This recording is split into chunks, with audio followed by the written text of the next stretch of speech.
So Tom Parker Bowles is sitting at a family dinner, and he decides the best way to contribute to a conversation about Catherine's future is to suggest she spent years cosplaying as William's dead mother. And the thing is, he doesn't even say it like it's an insult. He says it like it's a compliment, like he's giving her credit for a masterful performance. That's the part that makes it so much worse. You can argue with an accusation. You can push back on a direct insult. But when someone sits there and calmly explains that your wife's entire public identity is a carefully constructed imitation of your mother, what do you even do with that? William figured it out pretty quickly. He stood up, and the question he asked Tom afterward is the reason this whole thing isn't just an awkward dinner story. It's a window into something that's apparently been festering inside the family for a while. Before we get into the details of what was actually said and why it matters, do me a quick favor and hit subscribe to Palace Files. It takes a second, and it genuinely helps the channel keep doing this kind of breakdown. Alright, back to it. So, the evening started out normal enough. Charles was talking about the future of the monarchy, the weight of responsibility shifting to the younger generation, and how Catherine had handled pressure with a kind of steadiness that the institution desperately needs right now. Someone else at the table mentioned that the public doesn't just admire Catherine, they trust her. That's a specific word. Admiration is about image, trust is about character. And that word changed the temperature in the room. Tom Parker BS had been quiet through most of the conversation, listening, not really contributing. But when the topic kept circling back to Catherine, his silence started to feel less like disinterest and more like restraint. Then he finally spoke up. At first it sounded like he was agreeing. Catherine understood the role exceptionally well. She knew what people wanted from a Princess of Wales. She knew when to speak, when to stay quiet, how to dress without overwhelming the occasion, how to show emotion without letting emotion take over. Fine, all of that is true. Catherine has spent over a decade learning how to navigate a role that comes with more scrutiny than almost any other public position in the world. But then Tom started listing things. The soft expressions, the understated clothes, the careful gestures around children, the controlled vulnerability during difficult moments, one detail after another.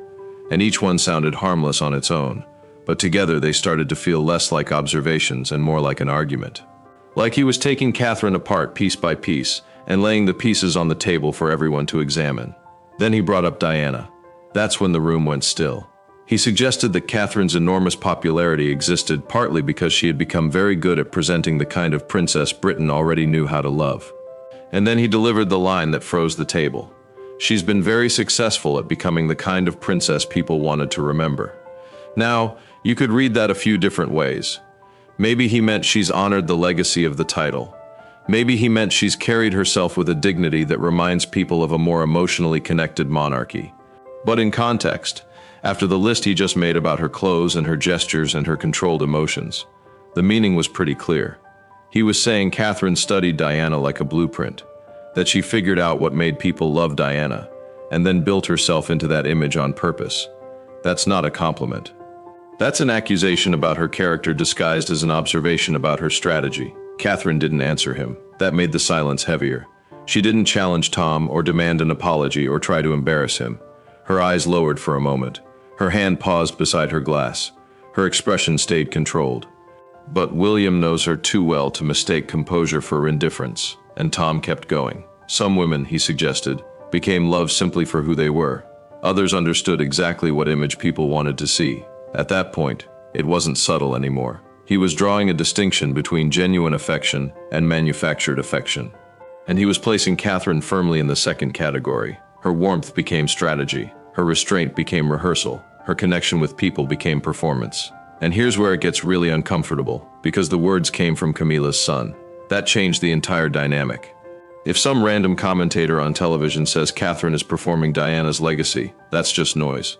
But when the son of the woman who became William's stepmother, the woman who was at the center of so much pain in Diana's life, sits at a family dinner and suggests Catherine is imitating Diana, the implication is different. It's not just an observation about public image. It's a judgment on Catherine's authenticity, and it carries this unspoken question. Was this only Tom's view, or had Catherine been spoken about this way before? Somewhere William wasn't present to hear it. William looked at Catherine once more. Then he looked back at Tom. And the thing is, Tom hadn't just insulted his wife. He had taken the memory of William's mother and used it to question whether Catherine was genuine at all. That's a double violation. It diminishes Catherine's character while weaponizing Diana's legacy. The scrape of William's chair across the floor cut through the room. He stood slowly, deliberately furious. Now, to understand why this hit William the way it did, you have to understand what Catherine has been dealing with since the moment she entered royal life. She didn't just marry Prince William. She married the eldest son of Diana, Princess of Wales. And from the very beginning, every photograph seemed to invite the same comparison. Was there something of Diana in the clothes, in the smile, in the way she bent down to speak with a child, in the way crowds reacted when she entered a room? A coat could become a headline. A gesture could become a photograph placed beside one from 20 years earlier, a visit to a hospital, a hand on somebody's shoulder, a quiet moment with a child. Even the way Catherine carried herself during a difficult public appearance could be pulled into a story about the woman who once held the same title, and William watched all of it. He watched Catherine enter a family where his mother's memory wasn't some distant piece of history. Diana was personal. She was the woman whose face William had known before the world turned it into an icon. She was the mother whose absence followed him into adulthood, into marriage, and eventually into fatherhood. William has said before that Catherine never knew Diana, so she can't provide that level of detail when their children ask questions. He talks to George about Diana himself. He keeps her memory alive in his own way. That's his role. And Catherine has never tried to replace Diana. She's never needed to. William has been very clear about that over the years. No one is trying to fill his mother's shoes. Catherine will do a very good job of making her own future and her own destiny. But the pressure was already enormous. Without turning Diana into a contest, Catherine could never win. If Catherine dressed too differently, people noticed. If she wore something that reminded people of Diana, they noticed that too. If she showed emotion, the comparison appeared. If she stayed composed, the comparison still appeared. There was no clean way out of it. And that's why Tom's words carried such a specific kind of cruelty. He wasn't accusing Catherine of struggling to escape Diana's shadow. He was accusing her of using it. That distinction changes everything. One is a burden she carries, the other is a strategy she supposedly chose. There was another reason the accusation cut so deeply. Diana wasn't just a famous predecessor whose style could be copied and forgotten. She was William's mother. Any suggestion that Catherine deliberately borrowed from her carried an intimacy Tom couldn't separate from the family sitting around him. And Tom wasn't a distant commentator making the observation from a television studio. He was Queen Camilla's son, seated inside the same family circle, speaking directly in front of the man who had spent years protecting both Diana's memory and Catherine's place beside him. That gave the words another edge. They were no longer commentary from outside the palace. They had entered the family itself, across a table where every person understood how sensitive Diana's name remained. Across the dinner table, Tom slowly turned his glass between his fingers, while Charles continued speaking. Catherine listened without interrupting. William's eyes moved from his father to Tom, then back to Catherine. Nothing dramatic happened. No one raised a voice. Not yet. But the conversation had reached the exact subject Tom seemed unable to leave alone. Catherine's public standing. For years, the qualities people admired in her had appeared almost painfully simple. She showed up. She remained calm. She spoke carefully. She gave attention to the person in front of her. She handled scrutiny without making every difficult moment about herself. To William, those things were not performance. They were the private habits he had seen when cameras were gone. That was the part Tom couldn't see. He didn't see every quiet conversation before an engagement. He didn't see the moments Catherine worried about getting something wrong, then went out and did the work anyway. He didn't see the weight of stepping into a title permanently tied to a woman Britain still remembered with extraordinary emotion. William did, and because he did, the suggestion that Catherine had studied Diana like a blueprint wasn't merely rude. It rewrote years of William's own life with her. It suggested that the woman beside him hadn't earned trust through consistency. She had engineered it. It suggested that her restraint was calculated. Her warmth selected, her public manner assembled piece by piece from memories that already belonged to somebody else. That was why Catherine's silence mattered so much. She had spent years refusing to turn Diana into a rivalry. She had never needed to diminish William's mother in order to establish herself. She had allowed the comparisons to come and go without fighting every headline, every photograph, every whispered judgment. Now, Tom was about to claim the opposite. He was about to suggest that Catherine had not merely lived under Diana's shadow, she had learned how to use it. And the reason he finally pushed the conversation that far came down to one word Charles had used about Catherine earlier that evening: trust. The dinner had reached the part of the evening when conversation usually softened. Plates had been cleared, voices had settled. The room no longer felt ceremonial. It felt private. Charles had been speaking about the strain the family had carried through the year, and the amount of responsibility now falling on the younger generation. His tone was measured, but the point was clear.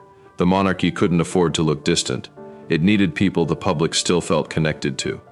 Catherine's name came up naturally. Charles spoke about resilience, about the way she had continued to carry herself through pressure without allowing every difficult moment to become a spectacle. He said very little that sounded exaggerated, that made the praise stronger. Someone else at the table mentioned the future. Not next month, not the next engagement, the future of the monarchy itself. The conversation shifted toward William and Catherine, their children, and the way the younger Wales family had become a point of emotional connection for people who no longer followed every royal event. There was talk of school visits, public walkabouts, family appearances, and the strange ability Catherine had to make formal occasions feel less formal without breaking the rules that held them together. Tom said nothing. He listened. Charles continued. Another voice at the table remarked that Catherine had something the institution couldn't simply create through planning or publicity. The public trusts her. That sentence changed the temperature. Tom looked up. He didn't challenge it directly. He didn't laugh. He didn't interrupt with anything obviously hostile. He entered softly. Catherine, he said, certainly understood the position well. No one reacted. It was true enough on the surface. Catherine had spent years learning the demands of royal life. She knew protocol, timing, presentation, and a discipline required to remain composed in rooms where every movement could be photographed. Tom continued. She understood what the public expected from a Princess of Wales. Still defensible, Charles gave no sign that he objected. Catherine remained attentive. William watched Tom more closely now, though there was still nothing in the words themselves that demanded a confrontation. Then Tom began to explain what he meant. He mentioned the clothes first. Understated, familiar, never too loud. Then the emotion, controlled, visible enough to feel human, restrained enough to appear steady. Then the children. The way Catherine lowered herself to their level, the way she listened, the way photographs of those moments traveled further than formal speeches ever could. Then the warmth, the small touches, the careful pauses, the expressions that seemed to make people feel as though they had been noticed. One observation, then another, then another. Nothing in the list was offensive by itself. Together, they began to sound different. The conversation no longer felt like praise. It felt like Tom was taking Catherine apart piece by piece and laying the pieces on the table. William's attention sharpened. Camilla heard it too. The change was slight but unmistakable. What had started as commentary on Catherine's strengths was becoming an argument about how those strengths had been built. Then Tom mentioned Diana. The room went still before he even finished the thought. He suggested that Catherine's success came partly from understanding the emotional memory attached to the title she carried. Britain already knew what it wanted to feel when it looked at a Princess of Wales. He said certain gestures worked, certain qualities landed, certain images stayed with people. Then came the line. She's been very successful at becoming the kind of princess people wanted to remember. Silence. Not outrage. Not yet. The sentence simply sat there. Catherine looked down. Her fingers stopped beside her glass. She didn't move it. She didn't answer. William looked at her, then back at Tom. Across the table, Camilla's eyes shifted toward William. She had seen the change in his face. The warmth had gone out of it. Charles stopped speaking. Tom seemed to notice finally that the room had not received his observation as clever analysis, so he pushed again. Some women, he suggested, were loved simply because of who they were. Others became loved because they understood exactly what image people wanted to see. That was the moment the meaning became impossible to soften. Catherine wasn't being praised for understanding duty. She was being accused of understanding performance. Her connection with people was no longer instinct. It was strategy. Her restraint was not character. It was calibration. The room had gone quiet enough for every small sound to matter. Tom tried to explain. He said he was talking about public image, about presentation, about how modern royalty worked. He started adding context to words that no longer needed context. Too late. William had heard enough. Catherine remained still, and somehow that made everything worse. She didn't rescue Tom by reacting. She didn't give him an argument to hide behind. She simply sat there wounded and composed, while his explanation grew thinner with every sentence. Tom kept talking. William stopped listening. Then William's chair scraped across the floor. He stood, but he didn't shout. That made the room more uncomfortable. There was no fist against the table, no dramatic gesture, no burst of anger that could be dismissed as temper.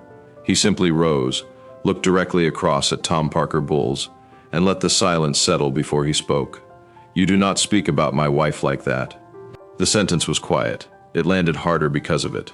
Tom blinked, then tried to pull the conversation back into safer territory. He said the point had been about public image, nothing more.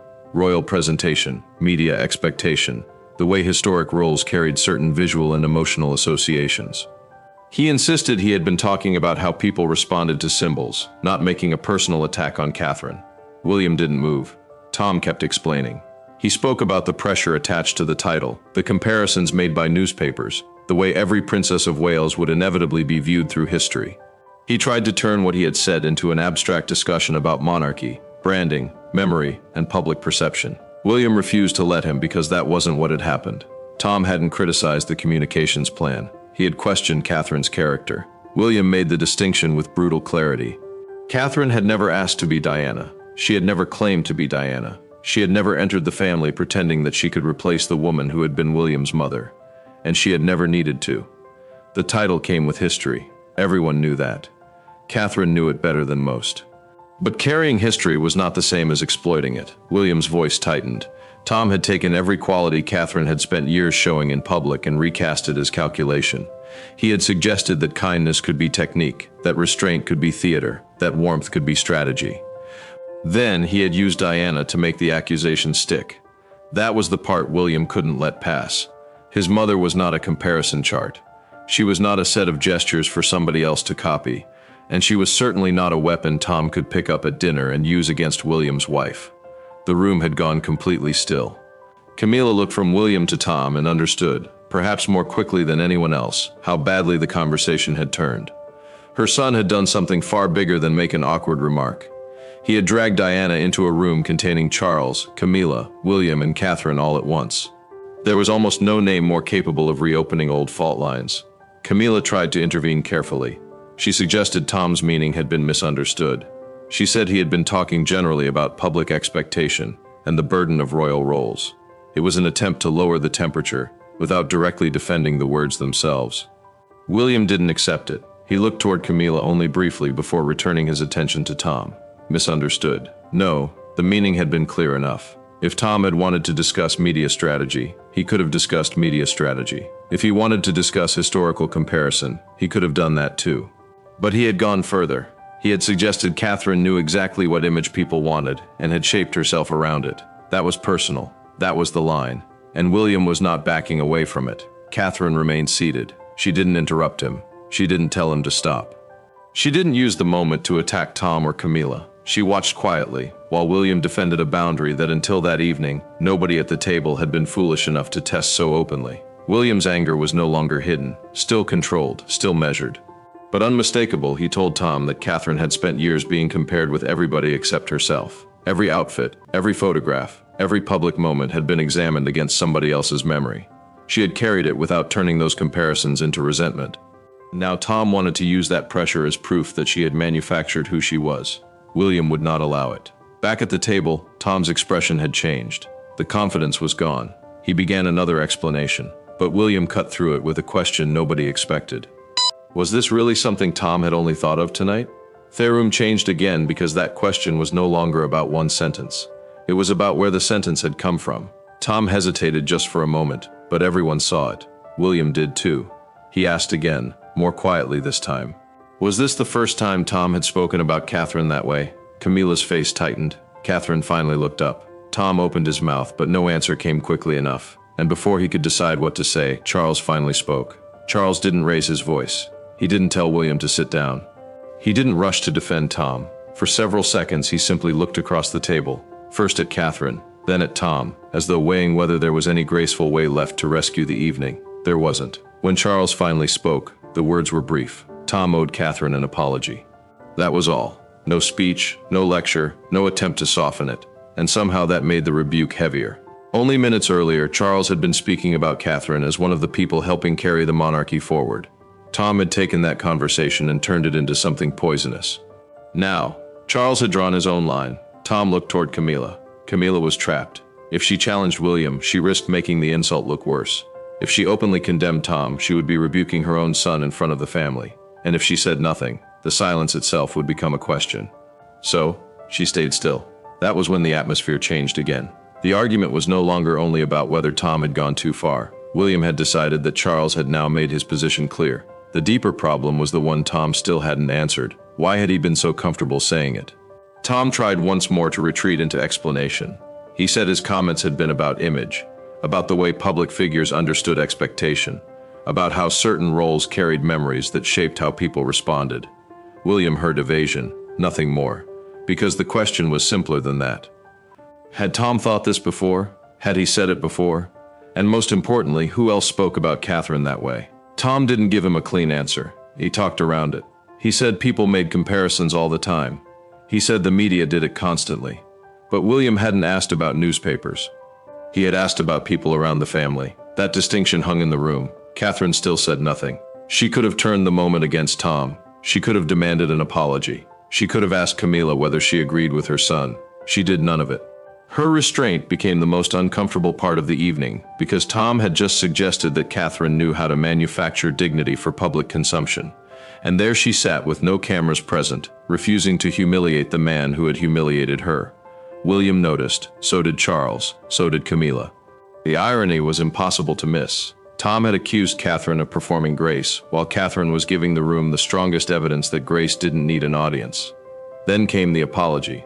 It wasn't dramatic. Tom said he had not intended to insult her. He said the point had been poorly expressed. He accepted that the comparison had gone too far, but the apology didn't answer William's question. Where had the idea come from? That was what remained. The dinner never recovered. Conversations tried to restart, then faded. Charles said very little. Camilla remained guarded. Tom had lost the easy confidence he had carried earlier. Catherine finally spoke only enough to bring the confrontation to an end. She didn't retaliate. She didn't punish him. She simply made it clear that the subject had gone far enough. That should have closed the matter. For William, it didn't, because an insult could be answered. An apology could be accepted. A bad sentence could be blamed on poor judgment. But hesitation was different. Tom had hesitated when William asked whether he had spoken this way before. And now that hesitation had become the detail William couldn't leave alone. Was it merely discomfort? Was Tom searching for the right words? Or had William touched something Tom hadn't expected anyone to ask about? Nobody at that table answered it. And still nobody offered the one answer that might have brought William's suspicion to an end before it hardened. Camilla didn't. Tom didn't.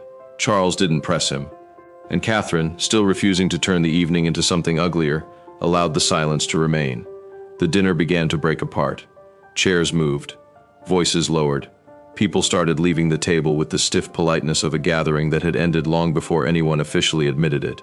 William stayed close to Catherine. Tom remained behind with Camilla, and what had begun as praise for Catherine's future inside the monarchy had ended with one uncomfortable question. Not whether Tom regretted what he had said, not whether Catherine had been hurt, something else. Who had been talking about Catherine when William wasn't there? That was the question that followed him out of the room. And when the dinner finally broke apart, it wasn't Tom's insult William kept returning to. It was the question Tom never answered. The dinner ended without anyone formally ending it.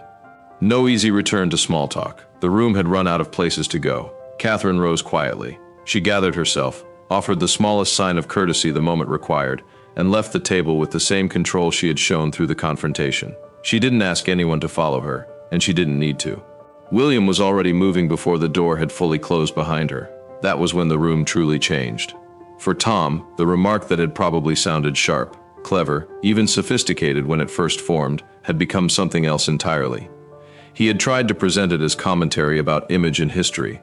Instead, it had exposed a fault line running through the family. Camilla remained seated, caught between embarrassment and anger. Her son had crossed the line in front of the Prince and Princess of Wales, and there was no painless way for her to respond. Defending Tom too strongly would make the insult look endorsed. Turning on him would mean publicly abandoning her own son. Silence protected nobody. Charles understood the damage too. The evening had been meant to reflect stability, the future, continuity, confidence in the next generation. Instead, it had ended by showing how quickly old history could enter a modern room and split it apart. But William's anger was never really about clothing. It wasn't about photographs.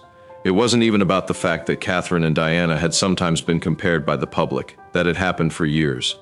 The real wound was deeper. Tom had questioned whether Catherine's goodness belonged to Catherine at all. That was the accusation beneath everything. Her warmth could be rehearsed. Her restraint could be calculated. Her ability to connect could be something learned rather than something felt. And Britain's affection for her could, in Tom's telling, be the result of knowing exactly which memories to awaken. That was what brought William out of his chair. because William knew the woman behind the public appearances. He knew what Catherine looked like when there were no cameras waiting for a reaction. He knew how she carried pressure before the doors opened and after they closed. He knew the difference between something performed for a crowd and something lived when nobody was watching. Tom had reduced all of that to image. Then he had tied that image to Diana. For William, that crossed both sides of the same emotional line. His wife had been diminished. His mother's memory had been used to do it. That was why Tom's attempts to hide behind phrases like public perception never worked. William had heard the argument underneath the vocabulary. Catherine was not being Catherine. She was supposedly giving Britain a carefully assembled version of a woman had already missed. And William could not accept that. Not in silence.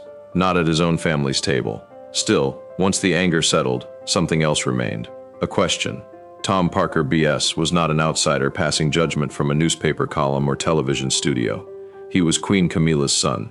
He had been sitting only feet away from William and Catherine when he felt comfortable enough to say what he said. So where had the idea come from? Had Tom formed the opinion entirely on his own? Had he listened to years of public comparisons and drawn his own conclusion? Had he heard similar observations elsewhere?